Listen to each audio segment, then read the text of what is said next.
Space X సహా అనేక global కంపెనీలకు అధిపతి, ప్రపంచ అపర కుబేరుడైన ఎలాన్ మస్క్ ఇప్పుడు ఏకంగా ఉద్యోగుల కోసం ఓ వరల్డ్ క్లాస్ సిటీని నిర్మించేందుకు ప్లాన్ చేస్తున్నారు.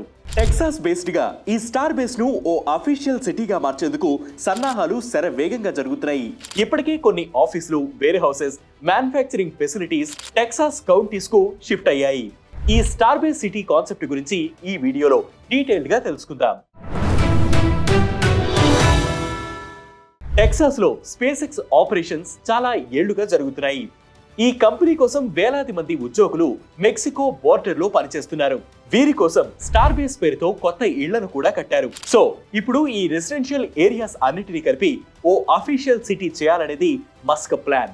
కోస్టల్ సౌత్ టెక్సాస్ లో స్టార్ బేస్ పేరుతో మస్క్ ఏర్పాటు చేయనున్న సామ్రాజ్యం స్పేస్ ఎక్స్ ఆపరేషన్స్, అందులో పనిచేసే ఉద్యోగుల కోసమే ఈ ఏరియాను సిటీగా మార్చనున్నారు. ఇది త్వరలోనే అధికారికంగా ప్రపంచ గుర్తింపు పొందుతుందనేది మస్క్ నమ్మకం. బిజినెస్ ఫ్రెండ్లీ క్లైమేట్ ఉంటుందని మస్క్ 2020 నుంచి తన కంపెనీలన్నింటినీ టెక్సాస్ కు రీలొకేట్ చేయడం మొదలు పెట్టారు. 2020 జూలైలో కాలిఫోర్నియాలో ఉన్న social media platform X space ex head quarters ను టెక్సాస్ కు షిఫ్ట్ చేయనున్నట్లు ప్రకటించారు. ఆ ఏడాది సెప్టెంబర్ లో ఎక్స్ హెడ్ క్వార్టర్ ను శాన్ ఫ్రాన్సిస్కో నుంచి బాస్ట్రోప్ కు షిఫ్ట్ చేశారు. 2021లో టెస్లా హెడ్ క్వార్టర్స్ ను కూడా టెక్సాస్ కు షిఫ్ట్ చేసి కాలిఫోర్నియాను ఇంజనీరింగ్ హబ్ వరకే పరిమితం చేశారు. స్టార్ బేస్ ఇప్పటికే అనేక మంది ఉద్యోగులకు సొంత ఇళ్లులా మారింది. సిల్వర్ ఎయిర్ స్ట్రీమ్ ట్రైలర్స్, తాత్కాలిక నివాసాలు, అకామిడేషన్స్ తో అడ్జస్ట్ అవుతూ అక్కడే ఉన్నారు.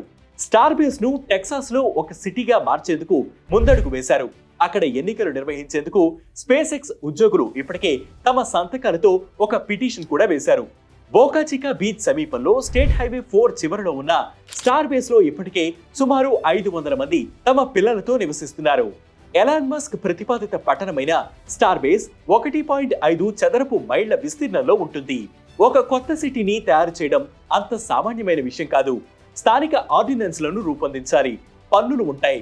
అవి అక్కడి నివాసితులు, వ్యాపారులపై భారం కావచ్చు.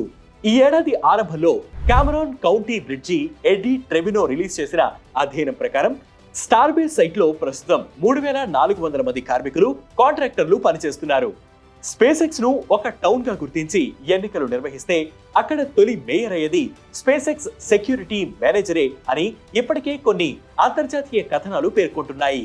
ఏది ఏమైనా స్టార్ బేస్ ను ఒక సిటీగా గుర్తింపు తెచ్చేందుకు ఎలాన్ మస్క్ తన సాయ శక్తులా ప్రయత్నిస్తున్నారు. అదే జరిగితే త్వరలో మరో వరల్డ్ క్లాస్ సిటీ అందుబాటులోకి రానుంది. ఇది ఇవాల్టి ఎక్స్ప్లెయినర్. ఇలాంటి ఎక్స్ప్లెయినర్స్ కోసం ప్రతిరోజు వెట్ న్యూస్ యాప్ ని ఫాలో అవ్వండి. వెట్ న్యూస్ తెలుగు యూట్యూబ్ ఛానల్ ని సబ్స్క్రైబ్ చేయండి. దీనిపై మీ అభిప్రాయాన్ని కింద కామెంట్ సెక్షన్ లో మెన్షన్ చేయండి.